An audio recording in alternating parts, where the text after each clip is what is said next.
हमारे शीर्षक का नाम है जया एकादशी और श्याम बाबा की अपार कृपा। जया एकादशी एक अत्यंत पावन और पुण्यदायी तिथि मानी जाती है।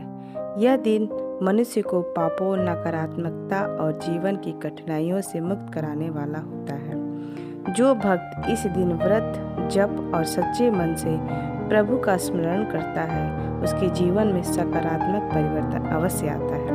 श्याम बाबा के भक्तों के लिए जया एकादशी केवल व्रत नहीं, बल्कि पूर्ण समर्पण और अटूट विश्वास का दिन है। एक छोटे से गांव में माधव नाम का एक सच्चा भक्त रहता था। जीवन ने उसे कई कठिन परीक्षाओं से गुजारा था। आर्थिक तंगी, शरीर की बीमारी और मन की निराशा, सब कुछ एक साथ चल रहा था।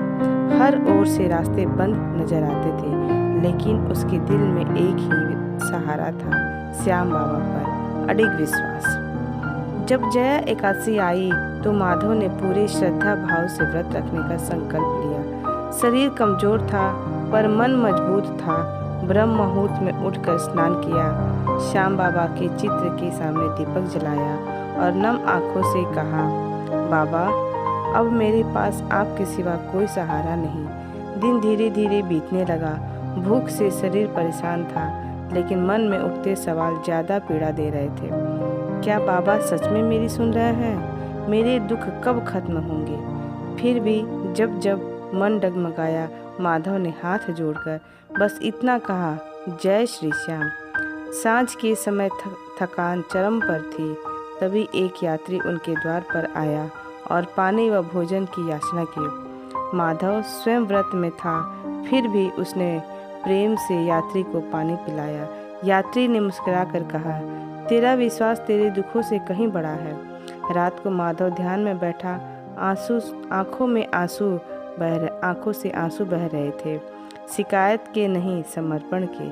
उसने कहा, श्याम बाबा, मुझे चमत्कार नहीं चाहिए, बस इतना बल दे दो कि मैं आप पर विश्वास बनाए रख सकूं। यही उसकी परीक्षा की घड़ी थी। उसी रात स्वप्न में उसे श्याम बाबा के दर्शन हुए। बाबा करुणा से भरे स्वर में बोले, वत्स, मैं कभी देर नहीं करता, मैं केवल तुम्हें तैयार करता हूँ।